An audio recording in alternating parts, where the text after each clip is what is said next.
Kita semuanya tahu bahwa di akhir zaman akan banyak muncul nabi-nabi palsu. Tetapi siapakah nabi palsu terbesar di akhir zaman? Matius 24 ayat 11 berkata, banyak nabi palsu akan muncul dan menyesatkan banyak orang. Kita juga semuanya tahu akan ada muncul nabi-nabi palsu yang akan membuat mujizat, yang bernubuat palsu, dan sebagainya. Di dalam bayangan kita, nabi-nabi palsu itu adalah orang-orang yang menyamar sebagai hamba-hamba Tuhan, sebagai pendeta-pendeta. Ya, mereka akan muncul seperti itu, tetapi dampak mereka tidak terlalu besar. Lalu siapakah nabi palsu terbesar di akhir zaman yang bisa mempengaruhi seluruh dunia dalam waktu bersamaan, yaitu media. Nabi palsu terbesar di akhir zaman adalah media. Iblis akan memakai media untuk menyesatkan banyak orang karena 99% orang percaya dengan apa yang diberitakan oleh media. Apalagi kalau seluruh media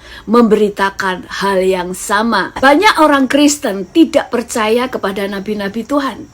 Mereka bahkan tidak percaya suara nubuatan. Mereka selalu berkata bahwa ada banyak nubuatan palsu. Hal ini membuat orang waspada terhadap nabi-nabi palsu. Sehingga saking waspadanya, sampai-sampai mereka pun tidak percaya dengan semua nubuatan. Baik itu nubuatan palsu atau nubuatan yang benar, semua mereka tidak percaya. Tetapi tidak pernah waspada terhadap berita-berita palsu yang disampaikan oleh media. Media bisa menggiring opini, bisa mempengaruhi cara pikir orang. Media bisa menutupi kebenaran, tetapi mereka juga bisa memberitakan hal-hal yang salah menjadi benar. Media bisa membuat orang percaya dengan berita-berita palsunya. Media bisa menyebarkan ketakutan kepada seluruh dunia. Media bisa membuat orang percaya kepada orang yang salah. Dan media juga bisa membuat orang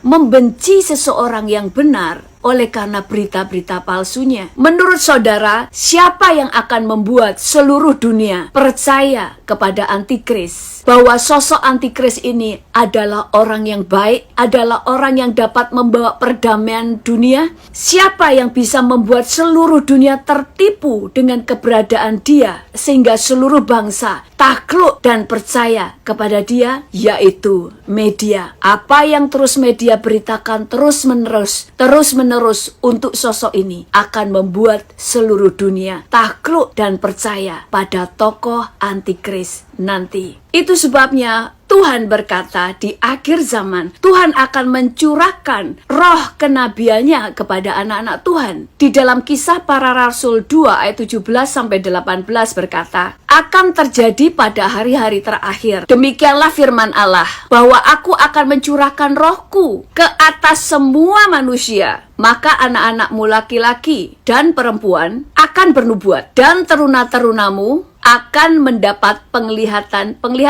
dan orang-orangmu yang tua akan mendapatkan mimpi. Juga atas hambaku laki-laki dan perempuan akan kucurahkan rohku pada hari-hari itu, dan mereka akan bernubuat. Kenapa Tuhan mencurahkan roh kenabiannya? Roh kenabian bicara tentang karunia mimpi, penglihatan, nubuatan, dan karunia-karunia mendengar suara Tuhan. Kenapa Tuhan mencurahkan karunia ini? Karena gereja Tuhan perlu mendengar suara Tuhan. Kenapa? Supaya kita tidak disesatkan oleh media. Kita adalah terang dunia, yang artinya kita menjadi mercusuar bagi dunia, sehingga dunia menemukan kebenaran lewat terang yang memancar dari hidup kita. Lalu bagaimana kalau kita sendiri bisa disesatkan oleh media?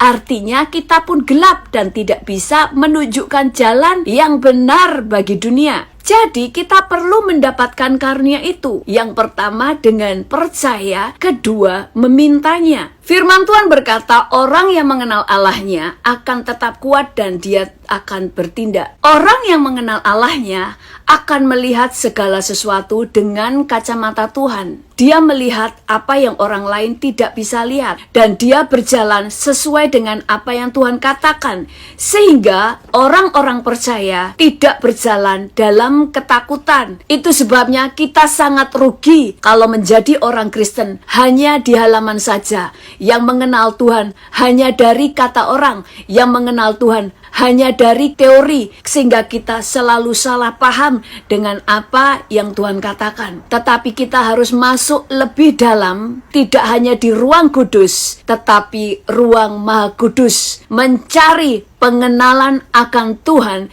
sampai kita bisa mendengar suaranya, sehingga kita tidak menjadi orang yang buta rohani, tetapi menjadi orang yang melihat. Jadi perlu kita semuanya minta kepada Tuhan, dipertajam telinga rohani kita, dipertajam mata rohani kita, supaya kita bisa mengetahui apa yang menjadi planning Tuhan. Jadi kita belajar di sini, nabi palsu terbesar di akhir zaman saat ini adalah media. Karena media sekali berbicara bisa mempengaruhi seluruh dunia. Tuhan Yesus memberkati.